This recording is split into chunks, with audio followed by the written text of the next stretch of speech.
दोस्तों सुजलोन एनर्जी ने अपने क्वार्टर फोर के लिए रिजल्ट की डेट का ऐलान कर दिया है। रिजल्ट पिछली बार तो काफ़ी अच्छा रहा था। क्या इस बार भी रिजल्ट बेहतर रहेगा? और अगर रिजल्ट अच्छा रहेगा तो यहाँ पे इसको फ्रेश ट्रिगर मिल जाएगा। स्टॉक इस बार फिर तेज़ी से आगे बढ़ सकता है, क्योंकि पिछले काफ़ी समय से कह सकते हैं कि 4-5 महीने हो गए स्टॉक 40 रुपये के आसपास कंसोलिडेट हो रहा है। इसमें एक ट्रिगर का इंतजार हो रहा है और ये ट्रिगर इस बार अगर मिल सकता है इस रिजल्ट के माध्यम से। सबसे जो बड़ी बात है कि फंडामेंटली कंपनी कितनी मजबूत है और आगे की क्या रणनीति हो सकती है। इसके लिए जो सबसे बड़ा प्लस पॉइंट है कि एमएससीआई इंडेक्स ने इसके वेटेज को बढ़ा दिया है, जिससे आप ये समझ ही सकते हो कि जो ग्लोबल मार्केट में इसकी वैल्यू बढ़ चुकी है और भरोसा बढ़ रहा है और निवेश भी आ रहा है। एफआई की तो पहले से ये ऑलरेडी पहली पसंद बना हुआ है। तो क्या आने वाले समय इसमें एक तेज़ी की संभावना बन सकती है? क्योंकि पिछली बार हमने देखा था कि 8 रुपये के आसपास ऐसे ही साल भर स्टॉक रहा, लेकिन जब दौड़ा तो सीधा 8 से 42 तक चला गया और रिटर्न आपका 5 गुना बढ़ा। तो क्या ऐसी संभावना फिर बनेगी? जानने की कोशिश करेंगे इस वीडियो के माध्यम से। लेकिन फ्रेंड, उससे पहले अगर आप पहली बार हमारे चैनल पे आए तो चैनल को सब्सक्राइब कर दीजिए, एक बेल आइकॉन दबा दीजिए ताकि जब भी नया वीडियो बने पहला नोटिफिकेशन आपको मिले। वीडियो पसंद आए तो लाइक से जरूर कीजिए। चलो फ्रेंड्स, वीडियो स्टार्ट करते हैं। मैं हूँ आपका दोस्त एस बी दवे और हमारे अपने चैनल ऑनलाइन कमाई में आपका बहुत बहुत स्वागत है। तो सबसे पहले सैटरडे के कारोबार की बात कर ले तो यहाँ पे स्टॉक की क्लोजिंग 42.85 के आसपास रही है। यहाँ पे आपको तेज़ी देखने को नहीं मिलेगी क्योंकि हल्के सी गिरावट हुई है 0.23% के आसपास। इंट्राडे का लो 42.30 का है और हाई 43.05 के आसपास रहा। तो आप ये देख सकते हो कि सीमित दायरे में ही ट्रेड हुआ। छोटे से 2 सेशन थे और डिजास्टर मैनेजमेंट को सेटलमेंट करने के लिए आने वाले समय में अगर बाज़ार में कोई बड़ी प्रॉब्लम आ जाती है, कोई प्राकृतिक रूप से कोई प्रॉब्लम आ जाती है या फिर कोई साइबर अटैक हो जाता है, तो किस तरह से बाज़ार को बचाना है, बाज़ार को सुचारू रूप से आगे बढ़ाना है, उसको लेकर ये टेस्टिंग हो रही है। इससे पहले भी एक बार हुई थी और इसीलिए सैटरडे को बाज़ार खोला गया था। अब यहाँ पर जो बड़ी अपडेट निकल के आ रही है, सुजलोन एनर्जी ने एक्सचेंज को जानकारी दी है कि उन्होंने क्वार्टर फोर के लिए तैयारी कर ली है। रिजल्ट की डेट हमारे सामने आ चुकी है। तो देख सकते हो कि 24 मई 2024 को रिजल्ट हमारे सामने होगा। तो यहाँ पे देख सकते हो कि जो इनसाइडर ट्रेडिंग के लिए ट्रेडिंग विंडो क्लोज है 1 अप्रैल से, वो खुल जाएगी 26 मई को। और उसके बाद में जो प्रमोटर है वो अपने शेयर बेच पाएंगे या खरीद पाएंगे, उनके लिए ट्रेडिंग खुल जाएगी। इसके अलावा जो बोर्ड के मेंबर हैं उनके लिए भी वो ट्रेडिंग विंडो खुल जाएगी और कंपनी के एम्प्लॉयज़ जिनके लिए अभी तक ट्रेडिंग विंडो क्लोज है वो 26 मई से खुल जाएगी और वो अपना नॉर्मल ट्रेडिंग कर पाएंगे। अब अगर हम पिछले रिजल्ट देखें तो देख सकते हो कि हम दिसंबर का रिजल्ट काफ़ी बेहतर दिखा रहा है। सबसे पहले अगर हम बात करें टोटल इनकम की तो सितंबर क्वार्टर में 1428.69 करोड़ के आसपास थी, जो दिसंबर क्वार्टर में बढ़ के 1569.71 करोड़ के आसपास पहुंच गई।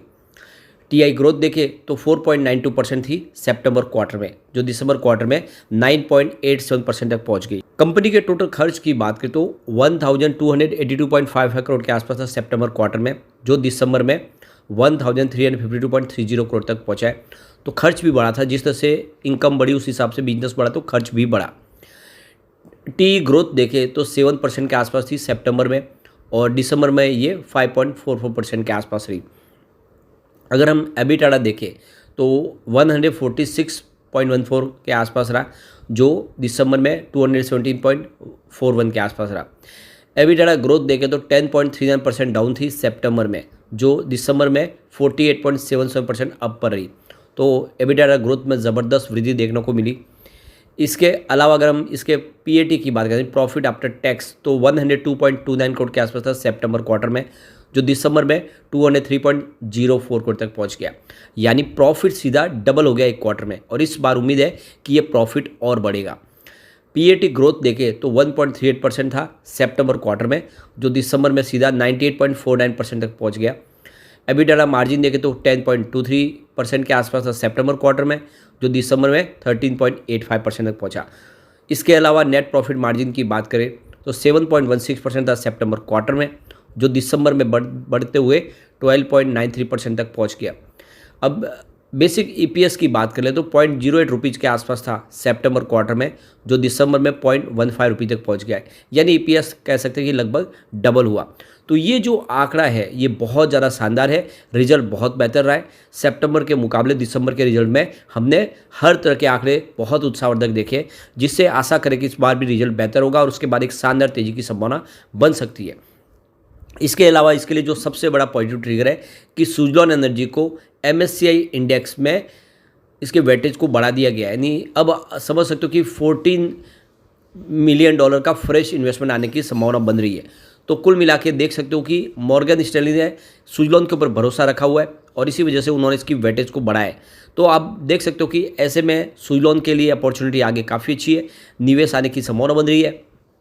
तो यहाँ पे नोमा की तरफ से जो अंदाज़ा लगाया कि जो फॉरेन इन्वेस्टर है वो करीब 28.4 मिलियन शेयर और खरीद सकते हैं सुजलॉन के।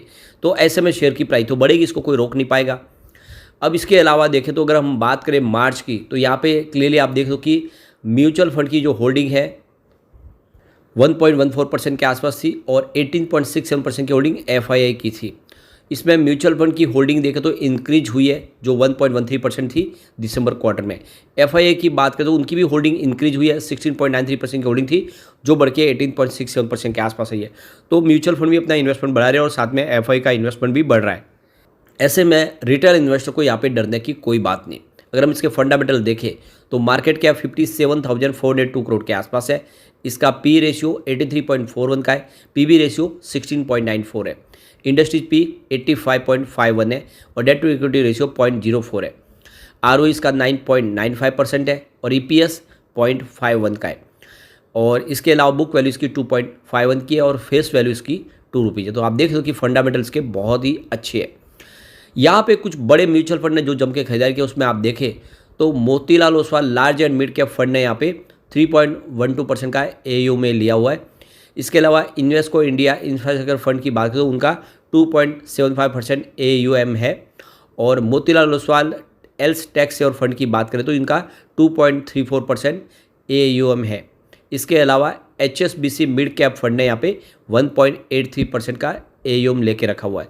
तो ये कुछ बड़े फंड है जिन्होंने निवेश किया हुआ है। तो कुल मिला के देख सकते हो कि संभावना बहुत ज़्यादा पॉजिटिव है।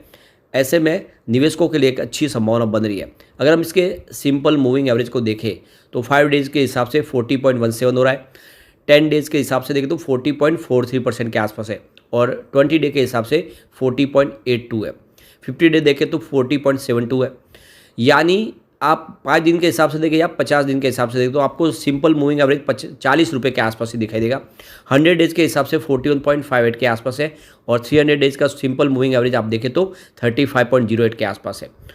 तो कुल मिला के देख सकते हो कि स्टॉक बहुत ज़्यादा कंसोलिडेट हो चुका है, एक फ्रेश ट्रिगर के इंतजार में और यहाँ पे बड़ी तेज़ी बन सकती है। यहाँ पे सबसे जो बड़ी बात निकल के आ रही है, अगर हम इसकी रेटिंग देखें तो टेक्निकल इंडिकेटर के हिसाब से स्ट्रॉन्ग बाय की कॉल निकल के आ रही है। उसमें आपको 3 की रेटिंग दिखाई देगी करंट लेवल पे। 1 वीक के हिसाब से भी देखें तो 3 की रेटिंग है और 1 मंथ के हिसाब से भी 3 की रेटिंग है। इसके अलावा यहाँ पे बाय की रेटिंग 0 है, चाहे करंट लेवल से देखें या 1 वीक के हिसाब से या 1 मंथ के हिसाब से। होल्ड की रेटिंग भी आपको यहाँ पे 0 ही दिखाई देगी और सेल की रेटिंग देखें तो वो भी आपको यहाँ पे 0 ही दिखाई देगी। यानी फिलहाल स्ट्रॉन्ग बाय की ही कॉल दिखाई दे रही है। ऐसे में बिना डरे निवेश किया जा सकता है और अगर आप चाहे तो Q4 के रिजल्ट का इंतजार कर ले। अभी समय बहुत कम है, आने वाले 5 दिनों में रिजल्ट हमारे सामने होगा और रिजल्ट इस बार बेहतर आएगा। रिजल्ट अच्छा आएगा तो फिर कोई स्टॉक को रोक नहीं पाएगा, शानदार तेजी की संभावना बनेगी और काफ़ी दिनों से जो स्टॉक 40 रुपये के आसपास ट्रेड कर रहा है ये 50 को क्रॉस कर सकता है और एक बार इसने 50 को क्रॉस कर लिया तो इसके लिए 100 और फिर 150 होना भी दूर की बात नहीं, क्योंकि इससे पहले हमने 8 रुपये के हिसाब से देखा है पहले। तो दाव लॉन्ग टर्म का नजरिया लेके ही निवेश करना चाहिए इसमें। लेकिन फ्रेंड, कोई भी इन्वेस्टमेंट करने से पहले अपने फाइनेंशियल एडवाइस बारे ले ले या अपना खुद का रिसर्च करें, क्योंकि मैंने वीडियो आपके एजुकेशनल पर्पज़ के लिए ही बनाया। वीडियो पसंद आए तो लाइक से जरूर कीजिए और चैनल को सब्सक्राइब कर दीजिए। Thank you friend.